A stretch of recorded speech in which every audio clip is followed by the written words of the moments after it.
सिद्धानं नमो आर्यनं नमो वैद्यायनं नमो लोये सविसामुनि। मंगलम भगवान वीरो मंगलम गौतमो गणी मंगलम कुंद कुंदाद्यो जैन धर्मोस्तु मंगलम। सर्वमंगल मंगल्यम सर्व कल्याण कारकम प्रदानम सर्वधर्मानां जैनम जयको शासनम। नमः श्री वर्धमानाय निर्दूत कलिलात्मने शालोकानां त्रिलोकानां विद्या दर्पणाय ते। वासुपूज्य श्री मल्लिजिन नैमी पार्श्वमावी बाल ब्रह्मचारी सुजिन नमते मिटे भवपी। नंदीश्वर जनिधाम प्रतिमा महिमा को कई ध्यान लीनो नाम यही भगति शिव को करे। सर्वज्ञ शासन जयवंत वरिते निर्गंत शासन जयवंत वरते। अविच्छिन्न रहता है मन में सर्वज्ञ शासन जयवंत वर। शील धर्म की मंगल महिमा तुम्हें सुनाते हैं। सती मनोरमा की मंगल गाथा गाते हैं। सुनो जी मंगल जैन पुराण तो जीवन बने। शील भगवान आत्मा ज्ञान और आनंदमयी परमेश्वर है। आत्मा का जो ज्ञान और आनंद स्वभाव है, जिस आत्मिक स्वभाव का नाम ही अव्ययवाद अतीन्द्रिय आदि गोलों के माध्यम से परमागम नियम सार में चल रहा है, उस आत्मा के स्वभाव में रहने का नाम ही शील है। भगवान आत्मा का जो ज्ञान आनंदमय अपना निज भाव है, निस्वभाव है, उस स्वभाव में रहना, उस स्वभाव रूप रहना, यानी उस स्वभाव जैसा है वैसी परिणति का रहना। उस स्वभाव में स्वभाव भाव नहीं है, तो स्वभाव भावों से निरपेक्ष रहित शुद्धोपयोग रूप परिणाम ही शील है। कुंद स्वामी कहते हैं, शील किसका नाम है? जो संसार से तुमको पार कर दे उसका नाम शील है। तो कुंद स्वामी ने नास्ति से अर्थ करते हुए कहा है, जो परिणाम संसार में दाखिल करे उसको हम शील कैसे कहें? जो परिणाम जिसके फल में संसार आता उसको हम शील कैसे कहें? तो भगवान तो समय सार में सो परिणति को भी शील न कहकर शुद्धोपयोग रूप परिणाम को शील कहा है। लेकिन यहाँ तो शील का सामान्य स्वरूप जो है उसकी महिमा करने वाली महान सती की कथा अपन प्रारंभ करने जा रहे हैं। शील प्रतिज्ञा अर्थात मोक्ष मार्ग का चौक पूर्णा है। पत्रा में आपने पढ़ा होगा, मोक्ष मार्ग जिन मंदिर में प्रवेश की पात्रता शील से बनती है, जिसके चित्त में शील नहीं है उसका चित्त इस धर्म आयतन में लगता नहीं है। इसलिए हमें शील की कथा बांट करके ऐसा शील हमारे जीवन में आए। शीली श्रृंगार है, श्रृंगार तो विकार है। इसलिए अपने जीवन को शील में बनाए, इसके लिए कथा अपन प्रारंभ कर रहे हैं। मनोरमा सुखानंद की कथा पुराणों में अब तो ये दादी और नानी की कहानियां रह गई, क्योंकि किसी को खबर ही नहीं है कौन सुखानंद कुमार थे, जबकि ये कथाएं हमारे यहाँ बहुत प्रसिद्ध रही हैं। मनोरमा आदि का प्रसंग तो अपन पुराने कवियों ने भी इसके ऊपर एक पद्य में बहुत बड़ा मनोरमा चरित्र लिखा है। अपन अध्यात्म के साथ में यह कथा प्रारंभ करने जा रहे हैं। वेदी में विराजमान पंचबालियती भगवान की, शासन नायक महावीर भगवान की। उज्जैनी नगरी भूतल पर शोभे रही सुखकार, मई दत्त सृष्टि सेठानी श्रीमती बारहे सुखकार। उनके यहाँ कन्या मनोरमा का जन्म दिखाते हैं, सती मनोरमा की मंगल गाथा गाते हैं। सुनो जी मंगल जैन पुराण शो जीवन बनी।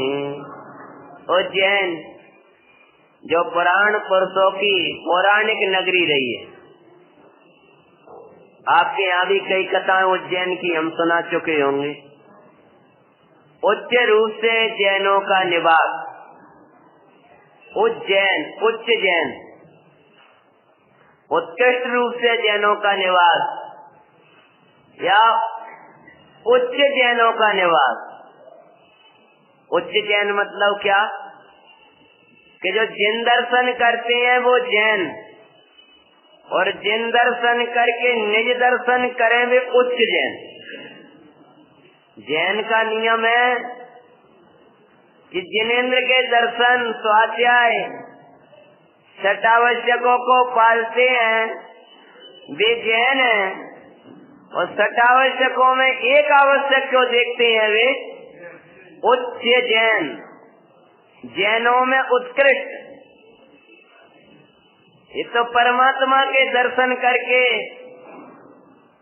जो अपने दर्शन किया करते हैं भी उच्च जैन कहलाते हैं। ऐसे उच्च जैनों की नगरी, मैं पुराणों का नाम लूं तो आपके सामने आ जाएंगे तो 5 पुराण, तो अभी पुराण पुरुष जो उज्जैन में हुए। 3-4 नगरियां तो बड़ी प्रसिद्ध है, हस्तिनापुर, उज्जैन, चंपापुर। ये जहाँ जहाँ पुराण शुरू होंगे ना, इन नगरियों को घूम फिर के कहीं ना कहीं नाम मिल जाएगा आपको। तो उस उज्जैन नगरी में सेठ महीदत्ती निवास करते थे। उनकी सेठानी का नाम श्रीमती था। उनके यहाँ एक कन्या ने जन्म लिया जिसका नाम मनोरमा था।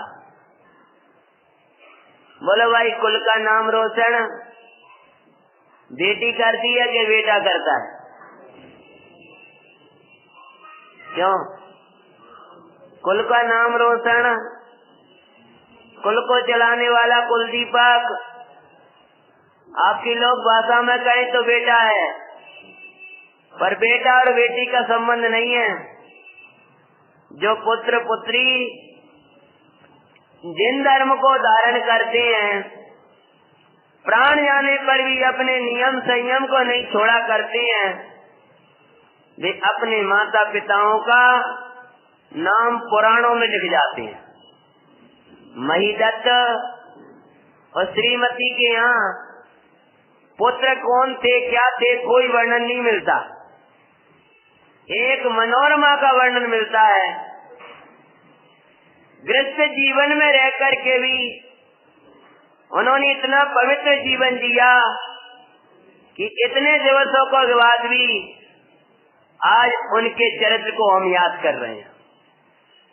तो माता श्रीमती मनोरमा को संस्कार दिया करती थी छोटे से ही।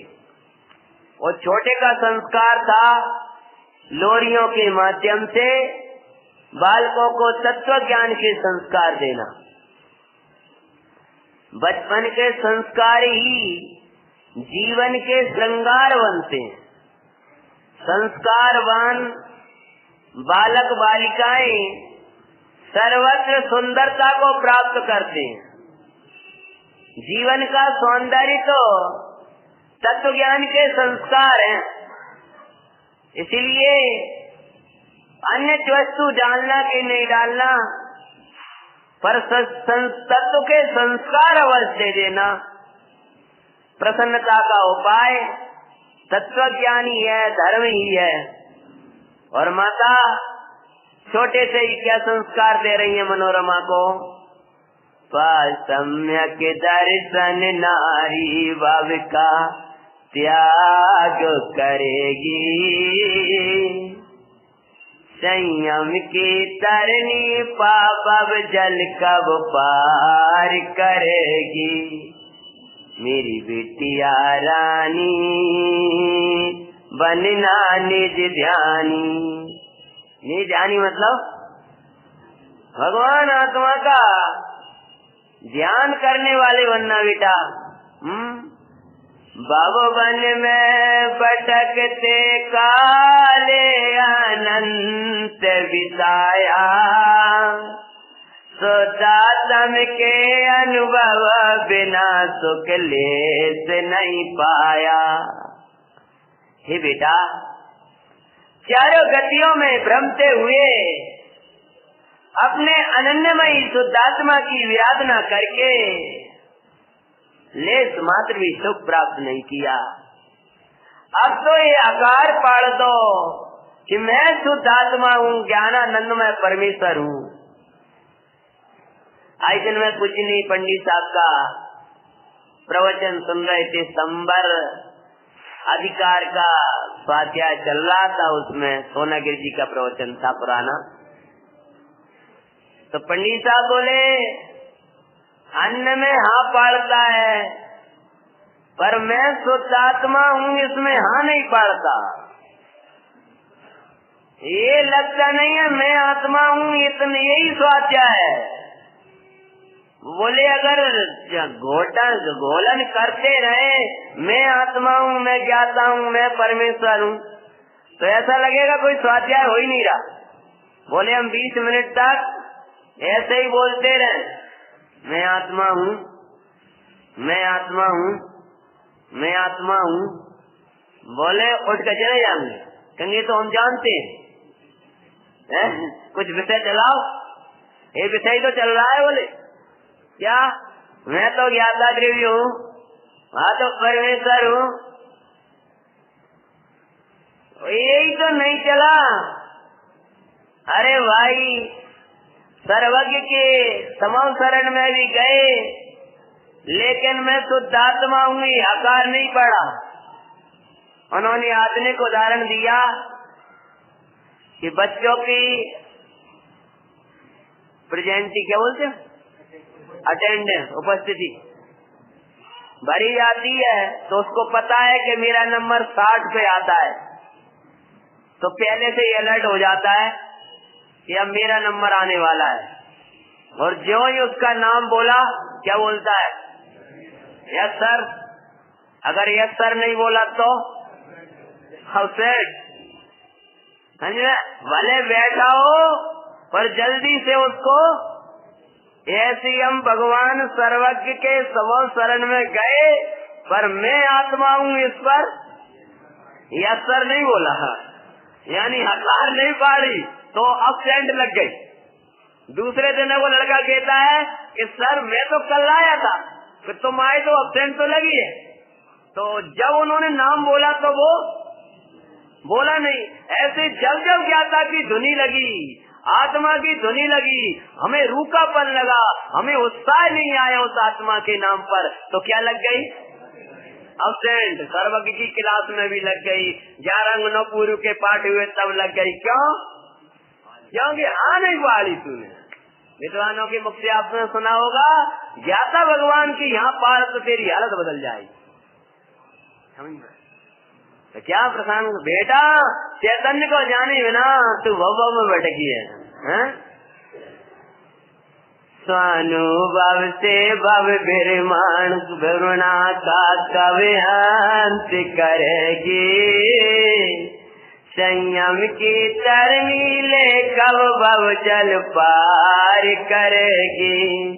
मेरी बिटिया रानी बनना निज ज्ञानी, देव साच गुरु की श्रद्धा रख तत्वार्थ को बाना।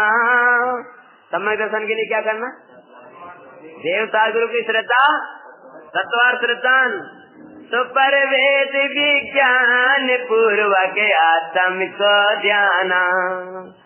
स्वरूपा चरण में पावन समकित कब प्राप्त करेगी, संयम की तरनी ले कब भव जल पार करेगी। मेरी बिटिया रानी बनना निज ध्यानी, आंखों का भूषण जिन दर्शन, सही कर दो भाई साहब, करणों का जिन वाणी। हे बेटा, आंखों का आभूषण क्या है, आंखों का आभूषण जिनवाणी। उपयोग इधर होगा तो ऐसे ही बोलोगे, जिन दर्शन। आंखों का आभूषण जिन दर्शन, कर्णों का जिनवाणी। कानों का आभूषण क्या है, हाथों का भूषण पात्र दाने अरु सेवा सुखदानी। हाथों का आभूषण किसमें है, पात्रों को दान देना, जिन मंदिरों की धर्मात्माओं की वही आवृत्ति करना, एक हाथों का आभूषण है। पैरों को तीर्थे बंधन तो कब सफल करेगी, संयम की तरनी पा कब भव जल पार करेगी। मेरी बिटिया रानी बनना निज ध्यानी, पा सम्यक दर्शन नारी भव का त्याग करेगी। समय दर्शन प्राप्त हुआ मन स्त्री आदि पर्यायों से हमेशा के लिए छुटकारा मिल गया। ये मत समझना पुरुष पर्याय में आ गए हो तो स्त्री पर्याय का छेदन हो गया हो, क्योंकि इधर से इधर बैठ सकते, इधर वाले इधर बैठ सकते, उसमें कोई बल नहीं है। सम्यक दर्शन पूर्वक ही इन पर्यायों का सांचा छेदन होता है। ऐसे माता ने अनेक प्रकार से, और क्या नाम था, मनोरमा को बचपन से ही ना मांगलिक संस्कार दिए, और उसके बाद में क्या प्रसंग बना, जब वे 8 वर्ष की हुई हैं तो 8 वर्ष में ही आरिका माता जी के निकट विद्या अध्ययन को चली गई। कहाँ चली गई? 8 बरस में आरी करी के निकट थी गई, 6 मास में सवई विद्या प्राप्त कर लई। कितने दिन में? वहाँ लिखते हैं, पुराण में लिखा है, विनय वाणी को ज्ञान प्राप्ति में देर न पाते हैं, माँ सती मनोरमा की कथा सुनाते हैं, सुनो जी मंगल जैन पुरा।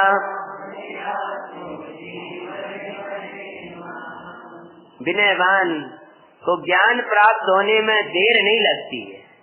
श्रीदेव पंडित जी साहब कहते हैं, विनय ज्ञान का फल भी है और पात्रता भी है।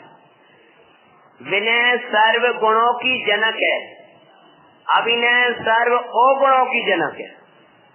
विनय आए तो सर्व गुण आ गए, विनय से ही सुशोभित होते हैं। श्रावकाचार्य की भाषा याद करना। अब क्या चल रहा है ना, शायद पहले चला होगा, अभी चल रहा है। विनय से ही संपन्न होते हैं। बोलो, भावना है विनय संपन्नता, आपकी विनय से ही संपन्नता है। और विनय से रहित हैं भी विपिन्न हैं, यानी दरिद्र हैं। और 6 माह में ही सकल विद्याएं प्राप्त कर ली और बड़ी प्रसन्न हुई हैं। तब पर माता जी क्या बोली हैं कि पुत्री, बाहर की विद्याएं तो तुमने सब प्राप्त कर ली, परंतु स्वानुभव के बिना, आत्म ज्ञान के बिना ये सब विद्याएं कार्यकारी नहीं है। अरे जो वस्तु है उसकी भाव वासन करो, निश्चयवासी नहीं निश्चय भाषी बनो। आज पंडित साहब बोल रहे थे भाई साहब, निश्चयवासी बनो। निश्चय जो वस्तु का स्वरूप है उसकी भाव वासना करने वाले निश्चयवासी बने। वो भाव वासना उसकी, वो वस्तु स्वरूप है उसकी क्या करो, भाव वासन। निश्चय का भाव वासन करो, वो हुआ निश्चय नहीं, निश्चय वासी मतलब भाव वासना। और निश्चय वासी, समझ गए? निश्चय का आवास वाला नहीं। दूसरी भाषा में पहले का याद किया होगा आपने, निश्चय वासी नहीं, निश्चय के अभ्यासी बनो। वस्तु स्वरूप को समझो। हे पुत्री, अपना कल्याण करना है तो जो अध्ययन जो पढ़ा है उसकी भाव वासना में चित्त लगाओ, आत्मा का अनुभवन करो।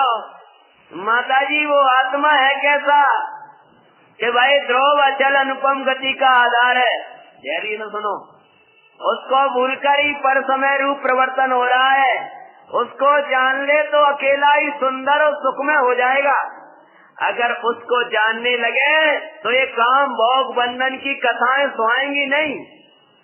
संतों के भगवंतों के वैभव का वो जनक है, प्रमत्त या प्रमत्त नहीं है, गुण वेदों के पार है। उसी को जानने के लिए व्यवहार मलिक्ष भाषा सम कहा है। भाई वास्तव में उसको जानने के अर्थ ही व्यवहार और निश्चय का प्रतिपादक प्रतिपाद्य संबंध कहा है, भूतार्थ का विषय है। उसी को जानने पर ही परम भाव में स्थित होता है, नव तत्वों में छिपी हुई ज्योति है। अब जिस प्रश्न नियत विशेष संयुक्त मई शुद्ध न्याय का विषय है, जैन शासन का सार है। कितनी गाथा हो? 15। पंडित साहब कहते चाहो तो 1 साल तक पढ़ो और संक्षेप में भी समय साथ दोहरा लो। ध्रुव चलन गति का आधार पहली गाथा, उसी को भूलकर पर समय रूप प्रवर्तन कर रहा है। दूसरी गाथा, जान ले तो अकेला ही सुंदर हो जाएगा। उसको जानने के बाद काम भोग बंधन की कथा नहीं सुहाती है। भगवंतों के संतों के वैभव का जनक है, प्रमत्त नहीं है, गुणवेद के पार है। 6वीं 7वीं 6वीं का वो अकेली गुणवेद के पार है। शेर कहाँ, अभी तो पूरी कहानी बढ़ रहा है अभी तो है। उसी को जानने के लिए व्यवहार में मलिक भाषा बस स्थान दिया गया है उस व्यवहार का। भगवान आत्मा को जानने के लिए कौन सी गाथा? 8वीं गाथा। तो बेटा उस चैतन्य को जान। अरे गंधर्व महाराज, द्वादशांग के पाठी महाराज भी उसकी महिमा को गूंथने में असमर्थ है, महामहिम तत्व है। और इधर माता जी चैतन्य की महिमा करती जा रही हैं और उसे मनोरमा महासती को छोटी सी उम्र में ही चैतन्य की भाव वासना होने लगी। और इधर माता जी उसका स्वरूप बताते जा रही हैं और स्वरूप बताते बताते सोमा मैना सती मनोरमा सती तो अपने चैतन्य में डूब गई और स्वानुभूति मई सम्यक दर्शन प्राप्त हो गया। उल्लासन नायक महावीर भगवान सम्यक दर्शन यानी भगवान आत्मा की अनुभूति। स्वानुभूति समकित पाया महिम सुखकार, संसार का किनारा आज आ गया अविकार। सुधा तुम अनुभवी में आयो, मंगधन्य घड़ी सुखकार रे। सुधात्मा अनुभवी में आयो, धन्य घड़ी सुखकार रे। मुक्ति द्वारे खोलो, द्वारे खोलो, समय किते मिलो, हुआ धन्य सफल अवतार रे। मुक्ति द्वारे खोलो। किसको समाधान हो गया? अपने को तो नहीं। कथा बढ़ती जा रही है और उन्होंने पवित्रता का मूल क्या प्राप्त कर लिया? किनके चरणों में? हारिका माता जी के चरणों में। अरे हारिका माता जी के चरणों में समर्पण किया, ये तो असद्भुत में का कथन है। अरे स्वरूप चरण में सम्यक हुआ है। हारिका माता जी तो छोड़ो, भगवंतों के चरणों में भी चलेगा तो भी सम्यक दर्शन नहीं हो पाया। क्यों? सम्यक की तो शर्त है कि स्वरूपा चरण से ही प्रकट होता है। ऐसा असम्यक दर्शन तो चौथे में ही स्वरूपा चरण जहाँ होता है वहाँ ये सम्यक प्रकट होता है। ये स्वरूपा चरण बिना उस दर्शन मोह को कौन काटे? इसीलिए यह स्वरूपा चरण चारित्र चौथे से ही प्रारंभ हो जाता है। टोटम जी कहते हैं ऐसा अनुभूति कहाँ से कि चौथे से ही प्राप्त होती है। समझ में आया कि नहीं? है ये चौथे में ही वो अंश में आनंद ना पिए तो उत्कृष्ट आनंद की चाय कैसे हो? बड़े कहाँ से? स्थिरता के लिए चाय पे क्यों अंगीकार करे? आनंद पान कर लेते तभी तो चौथे गुणस्थान में वो छोटी सी उम्र में, कितनी उम्र थी? 8 वर्ष 6 माह में विद्याध्ययन किया था, इतनी उम्र थी। इसके बाद तो वो 8 वर्ष में 8 कर्म रहित 8 गुणों से सहित सिद्ध समान शुद्धात्मा का अनुभवन कर रहे हैं। तो हमें कौन सा दुख है? हमें कौन सा विकल्प है?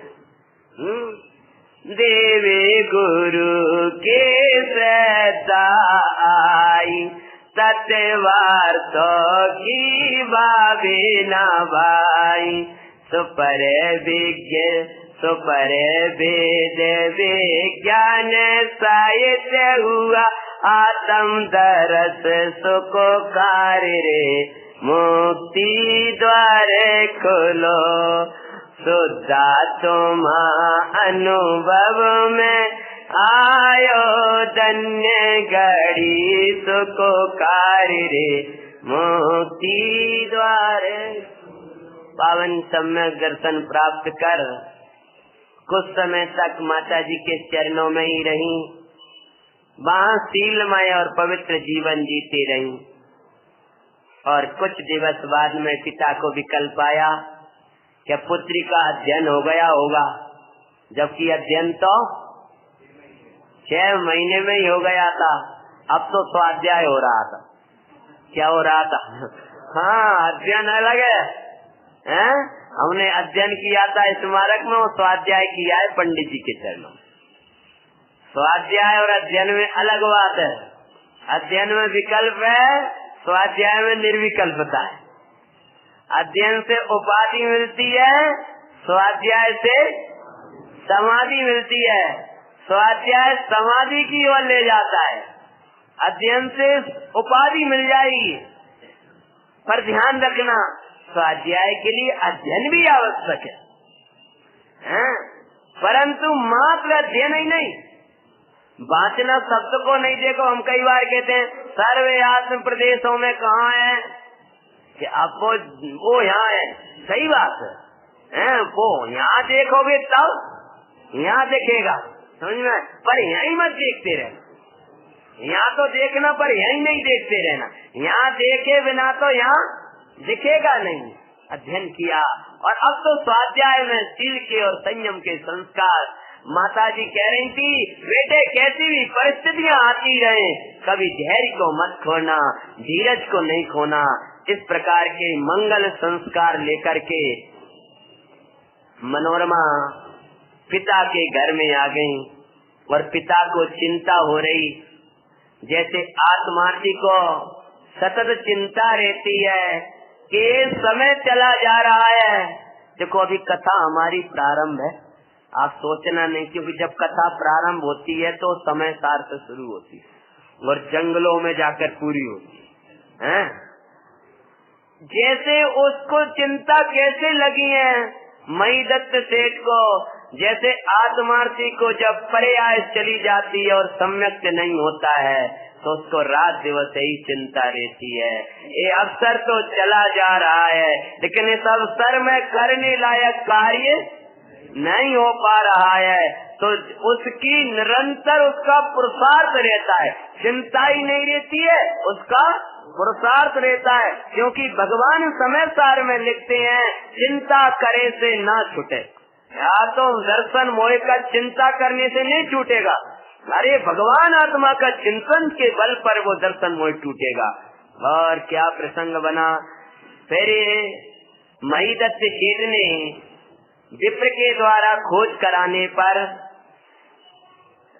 कौन सी नगरी में, हमारे समझो धर्मधारी वही करूंगा मैं तो विवाह। विप्र से कहा कि मेरे समान जो धर्म को धारण करने वाला, जैसे धर्म जिन धर्म हमारे यहाँ चलता है, ऐसे शील संयम में बरतता कुमार, उसी के साथ मैं अपने प्राणों से प्यारी पुत्री मनोरमा का विवाह करूंगा। बिन धर्म के धन देता है जीवन में बस आए। क्या कहा? बिना धर्म के धन तो आय देगा, कष्ट देगा, वेदनाएं देगा। उस धन की चिंता में मरण हो जाएगा, और उस धन की चिंता में वो का अजगर बन जाए, सर्प बन जाए। प्राणों को उठा करके देखो, प्रत्यक्ष घटना देखो। तड़पता जीवन धनवान धर्म के बिना पाते हैं, सती मनोरमा की मंगल गाथा गाते हैं।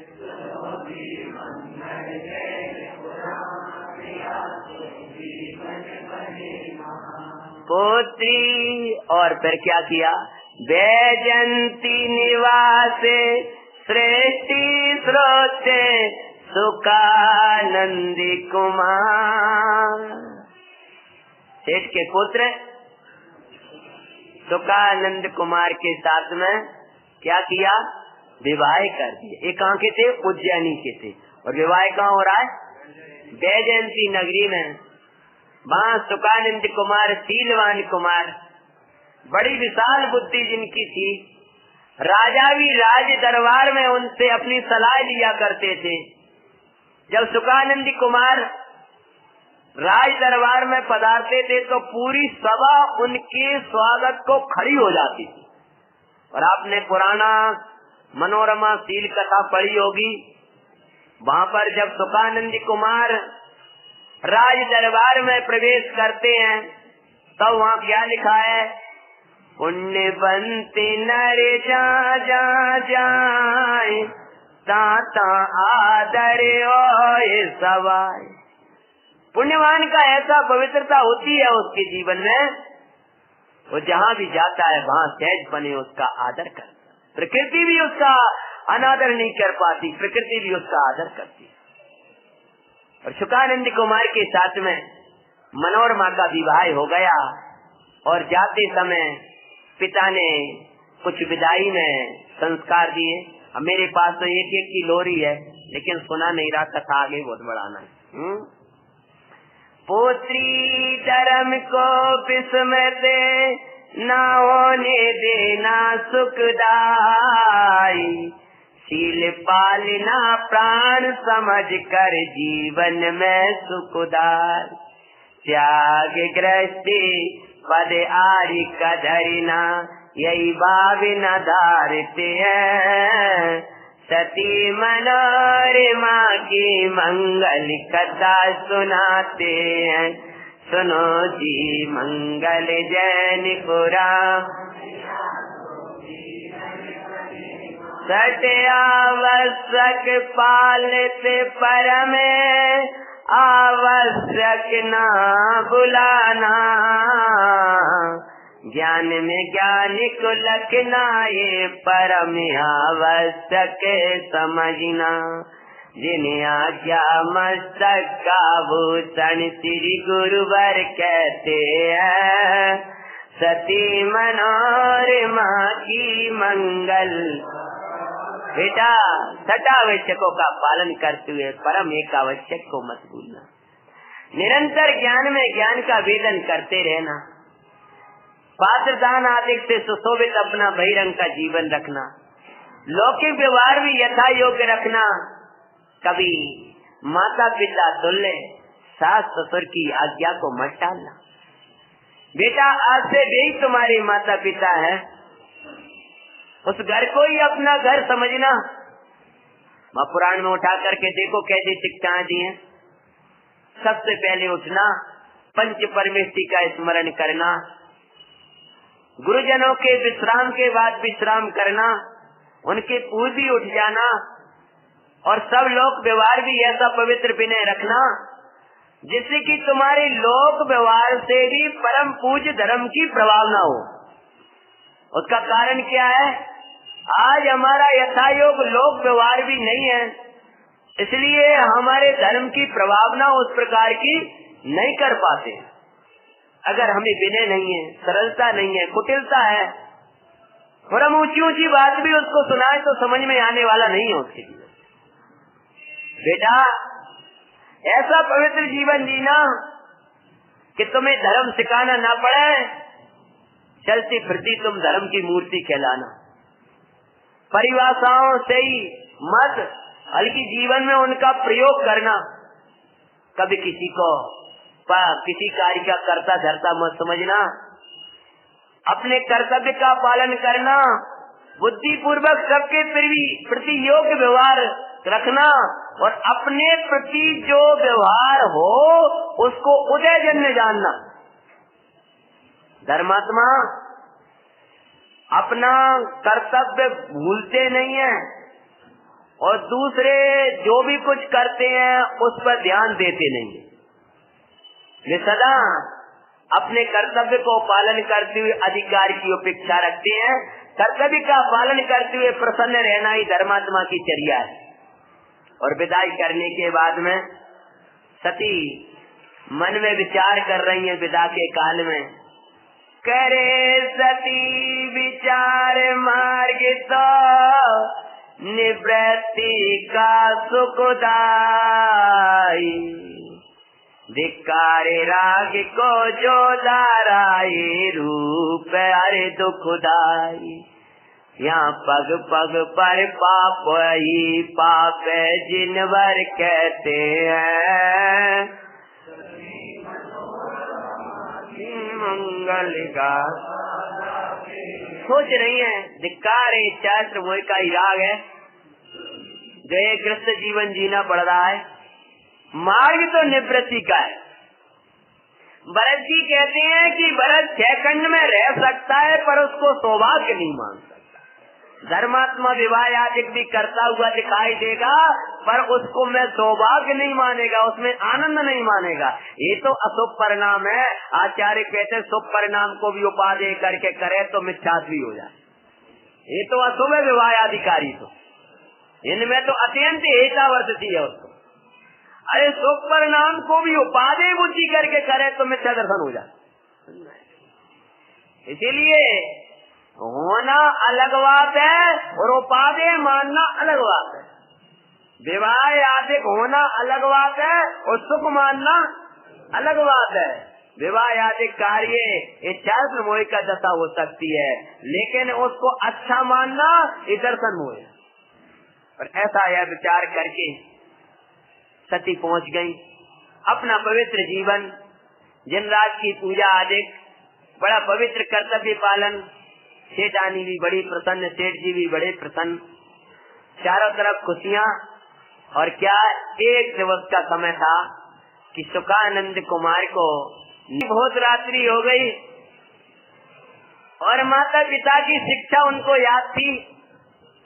तो मनोरमा को उठी, स्वामी इतनी रात आपको नींद क्यों नहीं आ रही? नींद ना रही एक दिवस सुखानंद को भाई। सती बोली क्या कारण स्वामी निद्रा दही गमाए। क्या पंच परावर्तन के दुख तुम याद आते हैं। सती मनोरमा की मंगल गाता गाते हैं। सुनो जी, मुझे तो लगता है यार एक पंडित जी से, कर्णानुक वाले पंडित जी से तुम जरूर पंच परावर्तन सुनिया। हमारे यहाँ किशन चंद जी पढ़ाते थे हमको। ऐसा क्यों अभिनव भैया? ऐसा वर्णन करते रोग रोग खड़ी हो जाते थे। पंच परावर्तन में सब कर लिया। तो लगता है आज आपको इसलिए नींद चली गई है कि आपको पंच परावर्तन के दुख याद आ रहे हैं। तो पूरा तो कहा और उत्तर भी देने लगी। क्या कहने लगी कि चिंता करने की जरूरत नहीं है, पंचम भाव के रहते इनकी चिंता क्यों करें स्वामी। पंच परावर्तन उसको होते हैं जिसका निज में पंचम भाव में वर्तन नहीं होता, उसके ही पंच परावर्तन होते। तो पंचम भाव मतलब क्या? एक भाव उसमें जिसका वर्तन हो गया, यानी उसकी जिसको श्रद्धा ज्ञान आचरण हुआ, उसके पंच परावर्तन रुक जाते हैं। सुनना है तो स्वामी पंच परावर्तन की काय की चिंता पंचम भाव के रहते हुए। उसकी दृष्टि होते स्वयं रुक जाए स्वामी। अचिंत शक्ति में स्वयं देव है प्रभु भर कहते हैं। अति मनोरमा की मंगल नाथ। चिंता तो छोड़ो, भगवान आत्मा तो ऐसा है कि चिंतन से भी पार है। उसके दर्शन करो तो चिंतन भी चला जाए। ऐसा कोई अद्भुत महिमा में तत्व है। सुखानंद कुमार बोले पंच परावर्तन वाली बात मुझे नहीं है। तो फिर लगता है नाथ आपने समय सार की कोई गहरी 49वीं गाथा पढ़ी होगी। अरे समय सार ही तो है तुमको, वो समय सार कहाँ से आ गए? तो समय सार नहीं आया हो तो आज कहाँ से आ जाता? तो लगता है आपने कोई चैतन्य की समय सार की गहरी महिमा सुन ली जो आपको स्वरूप की लगनी लग गई। क्योंकि जब चैतन्य की लगनी लग जाती है तब उसकी निद्रा गायब चली जाती है और थकान नहीं लगती। सबसे बड़ी बात बताए, उस काल में नींद ना आए स्वरूप की ख्वारी में, भोजन ना रुचे थोड़ा तो भी वो चले, नींद ना आए तो भी आनंद झरे। तो लगता है स्वामी बोले ऐसी बात नहीं है। तो फिर क्या बात है? सात कमाई खाऊं ओद्या में अपना कुछ न किया। जो स्वानुभव बिना ओद्यम ना मुक्ति का किया। स्वयं सन्मुख हुए बिना स्वरूप संपदा न पाते हैं, सती मनोरमा की मंगल गा। बोले ये सब बातें नहीं है, बात तो ऐसी है तेरी धन्य भावना जो तुझे धर्म चर्चा के अतिरिक्त और कुछ नहीं बाता है। क्योंकि शुकानंद कुमार भी धर्मात्मा थे, लेकिन यहाँ तो मुझे दूसरा विकल्प है कि मैं अपनी कमाई नहीं कर रहा हूँ, पिता की कमाई खा रहे हैं। तो बोले नाथ अब मैं तो छोटे में क्या बताऊं, इसलिए तो आचार्य कहते अपनी कमाई कमाओ। अपनी कमाई मतलब क्या? अपने सन्मुख होकर ज्ञान वैराग्य को कमाना, यही अपनी कमाई है और यही अनंत काल तक काम में आएगी। क्यों भाई? द्रव्य कितने होते हैं? 6। आत्मा कैसा है इनमें? आन्यारा है, आनंद। कौन की कमाई है? पिता की। पिता की मतलब क्या? भगवान ने जो कहा है तो हम बोल रहे हैं। अपनी कमाई तो जब हो जब अपन उसका संवेदन कर ले। पकड़ में आए, स्वयं संवेदन हो जाए तो वो अपनी कमाई कहलाए। तब कि मैं सब कुछ कर रहा हूं, लेकिन ये साथ की कमाई, इसलिए अब मैं उसके लिए विदेश जाऊंगा। तब मनोरमा क्या बोलती हैं? मैंने निर्णय किया विदेश जाऊं सुखदाई, कर व्यापारे पुनः देश में आऊं सुखदाई। बोली सती तुम्हारे बिन हम रह ना सकते हैं, सती मनोरमा की मंगल गाता गा। सुनो जी मंगल जैन पुराणे आसो जीवन। क्या बोलिए? देखो इन पुराणों का स्वाध्याय करोगे तो ये भी समझ में आएगा कि दर्शन मोह और चारित्र मोह कैसा है। इस सम्यक दर्शन का फल था अब तुम्हारे बिना नहीं रह सकते, ये मोह है। तब भाई क्या बोले? माता पिता की सेवाएं करता भी तुम्हारा, उनको छोड़े अकेले जाए स्वार्थ दुख कारा। कि हम तो जा ही रहे हैं विदेश के लिए, तुम्हें भी ले जाएं, ये योग्य नहीं है। तुम ही सोचो माता पिता ने कैसे हमारा पालन किया है। आजकल माता पिता भी बड़े शान से बताने लगते हैं, पंडित जी हमारे 3 लड़के, एक अमेरिका, एक ऑस्ट्रेलिया और एक और वो तीसरा मुंबई इंग्लैंड है, अब सब तीनों के तीनों विदेश में 5-5, 10-10 लाख कमा रहे हैं। अरे क्या भाई, तीनों के तीनों तुमने विदेश भेज दिया, एक आध देश में तो रखते कम से।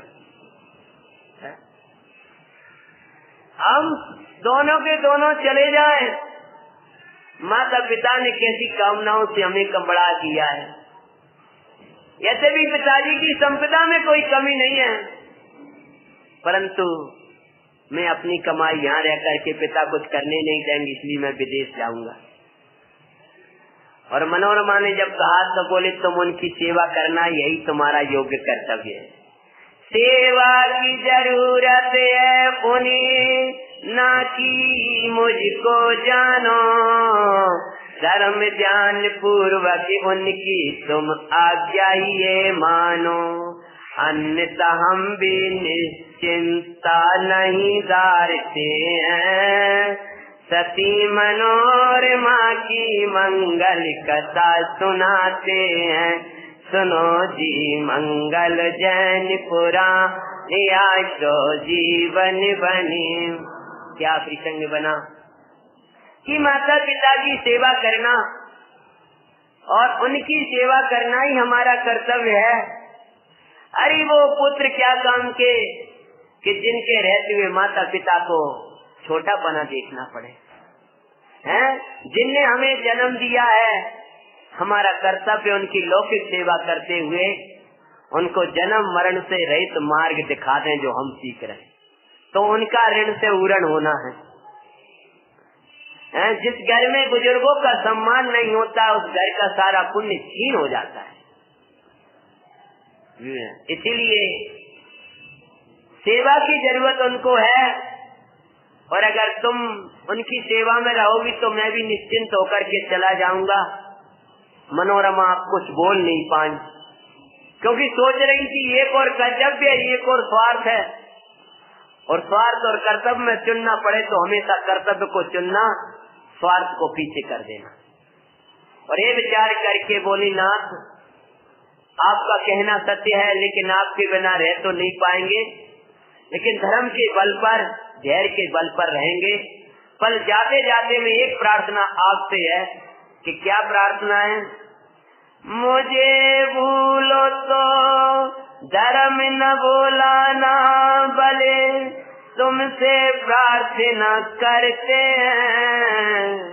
मुझे भूलो तो ऊपर दुख होगा ये स्वामी, पल भूले श्री जगर पर भूले श्री जिन धर्म, तो हृदय दुखते हो ये स्वामी।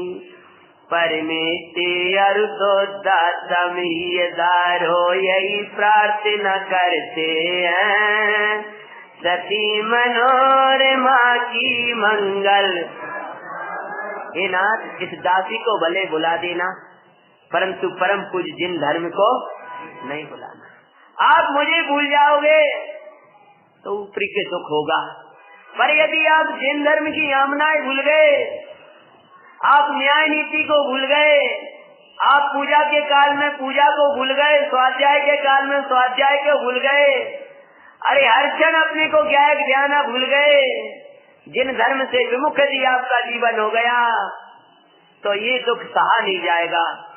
नाथ विदेश जरूर जा रहे हो, परंतु देश को मत भूलना। देश को मत भूलना अर्थात क्या? पहली बात तो बच्चों को विदेश भेजो मती, और विदेश कदाचित जा रहा हो तो देश के संस्कार देकर भेजो कि दोबारा वो देश में आ जाए। हे नाथ, धर्म को मत भूलना, धर्म को सदा हृदय में धारण करते रहना, कभी भी चील को विस्मृत मत होने देना, किसी पे बहुत जल्दी विश्वास मत कर लेना। नाना प्रकार के बड़े विनय पूर्वक मनोरमा ने जब संस्कार दिए तो सुखानंद कुमार भी प्रसन्न चित्त से उनको स्वीकार किया, और माता पिता ने भी बहुत रोका, लेकिन वह नहीं रुके और विदेश के लिए चल दिए। और 500 साथी अस्त्र शस्त्रधारी सूरवीर उनके साथ में गए। सेठ जी ने कुछ माल इधर का रख दिया और हंस द्वीप में जाकर के हम व्यापार करके आएंगे, ऐसा चल दिया। हंस द्वीप माई पहुँचे। कौन सा हंस द्वीप? कहाँ पहुँचे?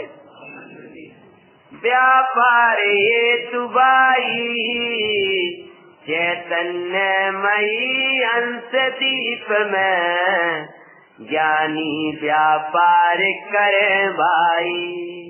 रत्नात्रय का व्यापार जहाँ पर जाकर करते हैं, सती मनोरमा की मंगल कथा सुनाते हैं। सुनो जी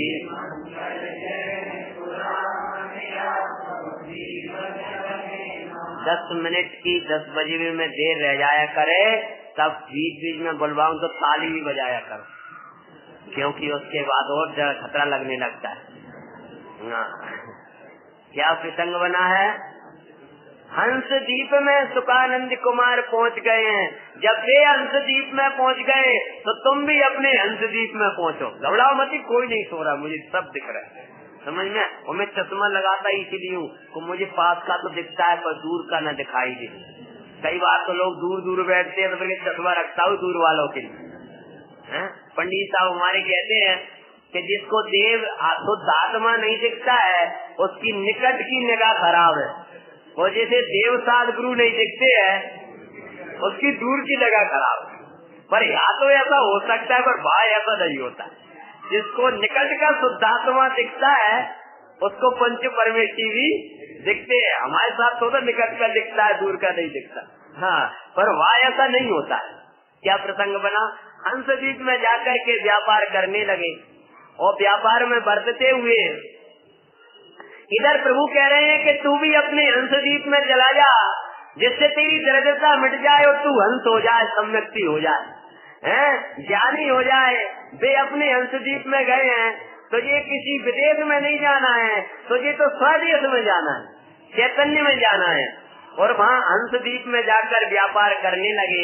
इधर मनोरमा भगवान पंच परमेष्ठी का स्मरण, शील संयम का पालन, पति की शुभ कामनाएं रखती थी कि हे नाथ उनके हृदय में धर्म रहे, और धर्म रहे तो प्रसन्न रहे, अन्य कुछ कराने की जरूरत नहीं है। जिसके हृदय में धर्म रहेगा उसका जीवन सहज प्रसन्न रहेगा।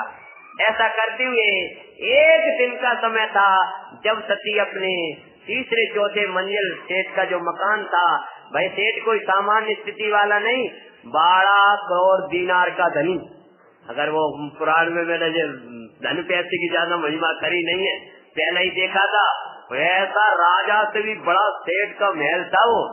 उस महल के ऊपर मनोरमा खड़ी हुई थी। उसी समय एक प्रसंग बना। एक दिवस महल के ऊपर सती कोई गई कोई कारण, शीलमयी श्रृंगार से भूषित सुंदरता का कारण। शील का श्रृंगार धारण करी हुई सती ऊपरी मंजिले पर कुछ कार्य बस गई हैं।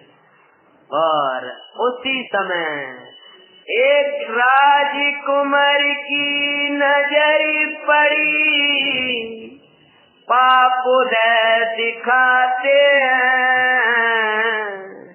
पर द्रव्यों की तेरे ऊपर नजर पड़ गई, समझ लो तेरा उदय खराब हो गया, या तेरी दृष्टि पर द्रव्यों पे पड़ गई और उनमें सुख लगने लगा, दिन घोटे आ गए, समझ लो। राजकुमार नगर के राजा का कुमार उसी समय निकल रहा और मनोरमा के ऊपर जो उसकी दृष्टि गई है, देखते ही हुआ मोहित करे और मैं विचार, इसके बिना जीवन जीना मैं समझूं अब दुख का, जबरन लाऊं तो डर भूपति का और मैं पाते हैं, सती मनोरमा की मंगल गाता गाते हैं, सुनो जी। अपना भीतर में चिद्रूप नहीं देखा है और बाहर में जिन रूप नहीं देखा है, तो जगत के रूप उसको मोहित करे बिना रहते नहीं। जिसका ब्रह्म स्वरूप की दृष्टि नहीं है और शील में जीवन नहीं है, उसको जगत के रूप मोहित करते हैं। चैतन्य परमात्मा को नहीं देखा है और जगत को देखता रहता है, भाई तो तड़पता है। जो पर की ओर देखता है और विषयों में सुख देखता है और अन्याय के भोगों में प्रवर्तन करता है, उसको तो दुख के जीवन देखना पड़ते हैं। देखा और राजकुमार बड़ा दुखी, पिता से कहता हूँ तो पिता तो न्यायवान है, मुझे दंड देगा। इसीलिए उसने क्या किया, वो पाप का ही उद्यम सोचने लगा, उसे मिटाने का उद्यम नहीं किया। तीव्र कसाई उद्यम करे तो पाप का करे भाई। कहाँ पर आया है, तीव्र कसाई उद्यम करे तो पाप का ही करे, मोक्ष मार्ग प्रकाश। तीव्र कसाय में अगर बढ़ेगा तो क्या करेगा, उल्टे ही काम करेगा। दा बोला दासी लो दे बिजवाई मैलन माई, मनोरमा के निकट जा दुर्वचन की कहती है। दासी से कहा कि सुन, इतना हीरा जवाहरात रखे हैं, उसको एक हार कुछ दिया, अभी मैं थोड़ा दे रहा हूँ, तुझे संपन्न बना दूंगा, बस कैसे भी करके मनोरमा को मेरे महल तक लिया। बोले अभी लाई, और पहुंच गई मनोरमा के महल में अकेले में। जब पहुंची है कौन, कि मैं दासी राजकुमार की आज तुम्हें से मिलने आई थी। आओ माता जी आओ। अरे आई, अब कोई घर आता है मेहमान बस होता है, आदर करना अपना कर्तव्य है। तो बिठाई और फिर तो उसको अपनी चाल भरी थी उसके, अरे का रूप है काई है, कोई उल्टे उल्टे शब्द कहने लगे ना तो समझ लो कोई लुटेरा है। क्या बोली है? राज रानी राजकुमार की तुम बनो पटरानी। अरे कहाँ तुम्हारा रूप और कहाँ ये सेठ का कुल, तुम्हें तो किसी राजा के घर में होना था। पहला बोला तो वैसा हो कहा कि वो चाह रही है, और फिर चलो अभी भी कुछ नहीं बिगड़ा। जैसे अभी आ गई, राजकुमार को तो अभी भी तुम्हारी चाह है, जाओ तुम्हें पटरानी बनाएगा और कुछ नहीं करना, मैं उपाय बता रही हूँ। ये तो सुनते सुनते शीलवान जीव जब शील विरुद्ध सुने तो राग अतिरेक में मर्यादा का उल्लंघन हो जाता है। इस शील की मर्यादा कभी कभी ऐसा भी होता है कि गुरु वचन योग्य नहीं रह पाती। जो एकदम पहले तो पति की निंदा कर रही, कहाँ बणिक का पुत्र मिल गया, वो अभी घर में आई है सहन करती नहीं, दो चार ऐसा मत करो ऐसा मत करो, दो चार बार बोला लेकिन नहीं मानी। अब तीसरी बार अभी भी और राजकुमार के घर बणिक के घर में कहाँ आ गई और जो उल्टा उल्टा बोला दो चार शब्द, और गुस्सा में भरे आई तो पड़ा था पास में चाबुक। चाबुक समझ में? और जो गुस्सा तेज आ गई उस पर तो क्या किया, उठा चाबुक मार लगाई। चाबुक उठाया, दुष्टा मेरे पति की निंदा करती है, पर पुरुष की मेरे सामने प्रशंसा करती।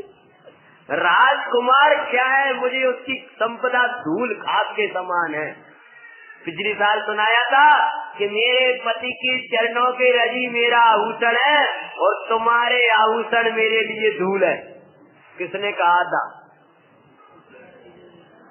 भूल गए? एक साल में मदन रेखा क्या कहा था?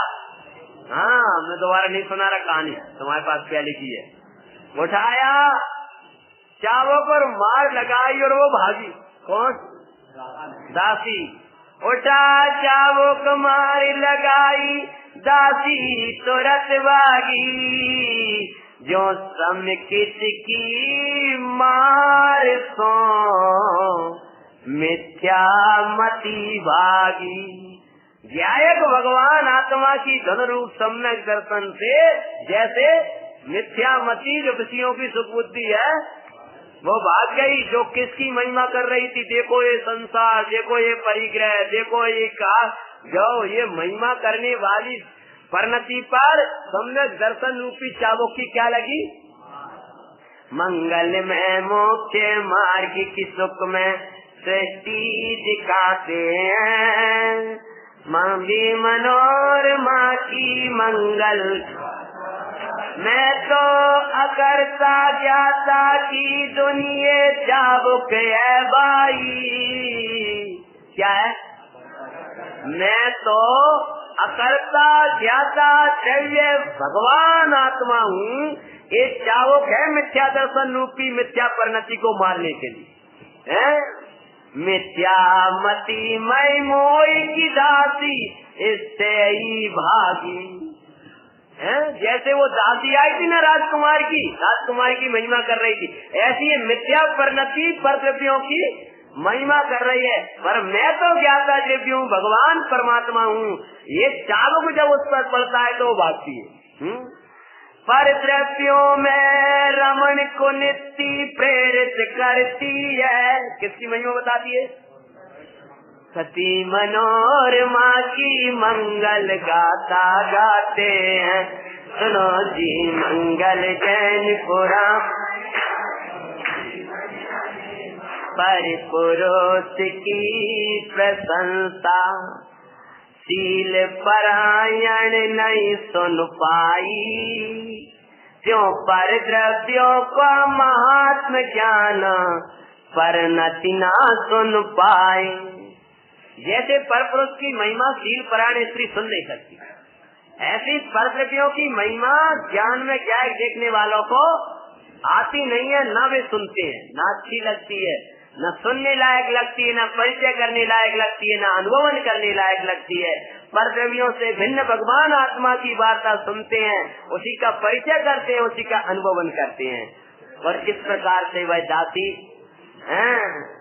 जब चली गई तो मनोरमा क्या सोचने लगी, सोचे सती व्यर्थी आवेश में मैंने मार लगाई, सम्यक रीति से निषेध की विधि क्यों नहीं अपनाई। व्यर्थ में उसको मार दिया गुस्से में आकर के मैंने। अरे मेरा कर्तव्य तो ये था सम्यक रीति से उसका निषेध कर देती, भगा निकल जाओ हमारे घर से। व्यर्थ चाबुक पड़ा था और मैंने उसको मार लगा दी, योग्य नहीं किया। निंदने लगी अपने परिणामों को। यद्यपि काय के लिए निंदा कर रही है? नहीं भैया, निंदा किसके लिए कर रही है? ये भगाया इसकी नहीं कर रही, लेकिन गलत रीति से। जैसे कई बार हम आपको एकदम तेज में टोक दें तो लगता है टोकना था तो अच्छे से कह देते हैं, तेज में क्यों कहा, तो उसकी निंदा है, निंदा भगाने की नहीं है। सोच रही अगर ऐसा था तो तीसरी चौथी मंजिल में सासू माँ थी, उनको बुला लेती, ये क्यों आई है, देखो माँ ये ऐसा कह रही है, कुछ न कुछ क्योंकि। लेकिन राग के अतिरेक में वो विचार नहीं रह पाता, और ये नहीं अपना पाई तो संकट भी आने वाला है।